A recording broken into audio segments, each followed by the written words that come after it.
I'm Ellen Adams for About.com, and I've got some tips for you for pickling.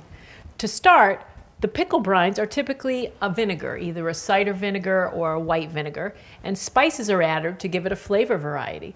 Some of the spices you can add are cloves, dill, some celery seeds, some cinnamon, some allspice. It really varies. One important part about making pickles is to make sure your jars are sanitized. Now there are a couple ways to do that. First part is if you have a newer dishwasher with a sanitizing cycle, you can use that. Just take off the lids and put the jars into your dishwasher and sanitize them that way.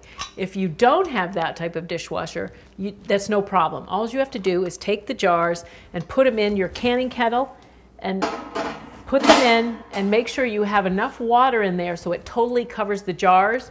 Turn it on high, let them boil, and that's going to sanitize the jar. Now for the lid, you separate the two parts, drop them into a saucepan, cover all of the lids with some water, turn those on to boil, and that's going to sanitize the lid. Depending on the type of pickles you're making, most of the vegetables you're going to use are cooked to just below boiling in the syrup or the brine, and then you put them in the jars. The filled jars are then boiled for 10 to 15 minutes in a water bath, and that helps create the vacuum. Vegetables that are commonly pickled include cucumbers, green tomatoes, beets, and string beans.